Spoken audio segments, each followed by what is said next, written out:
What do we have here? Sony shares fall 13% after Microsoft Activision-Blizzard deal. U.S. tech group's bid wiped $20 billion from the Japanese company's valuation in a day. I saw some comments from Sony saying Call of Duty's still going to be here, so chill.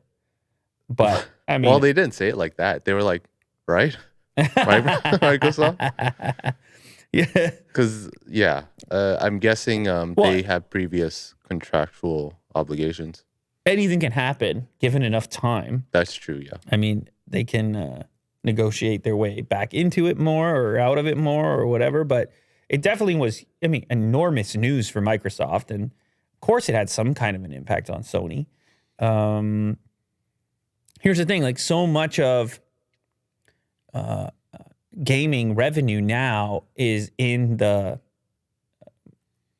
after you buy the game model. You know what I mean? Like Fortnite, skins or whatever. Mm-hmm. It's like so much revenue to be generated from users after it happens. So you look at, take a game like Fortnite, for example, which made a boatload of money for Epic.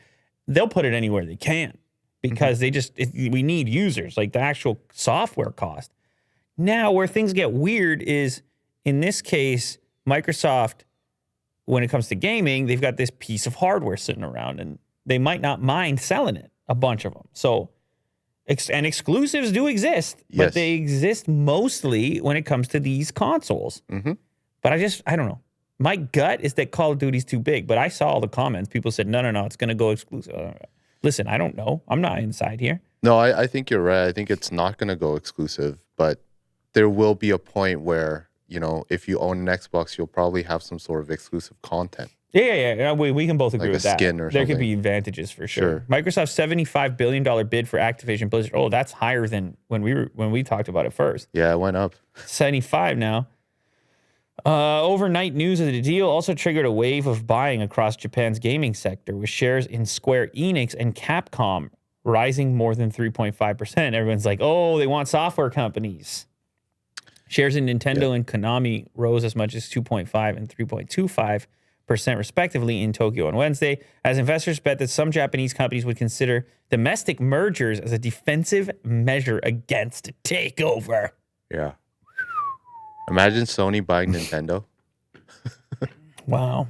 So Sony was at a 21-year high, the valuation. Yes.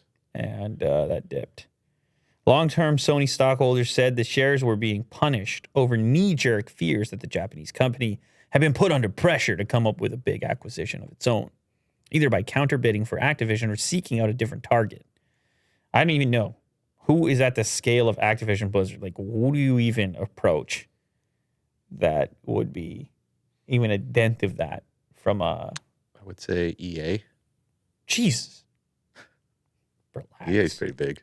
EA is very big. And they're independent? They're on their own still? There's no parent? I believe so. Okay, all right. Yeah. I don't know. But don't quote me on that. Well, they're going to quote you. Okay. Well. You said it on the microphone, so... Yeah, look, man. Chips are going to fall where they may. Sony's got a lot of fans. PlayStation has a lot of fans. In fact, I heard, I don't remember where I read this, but that PlayStation was the biggest platform for Call of Duty, as far as any platform goes. So take that for what it's worth. But don't quote me either. Okay. We're just I will shouting here.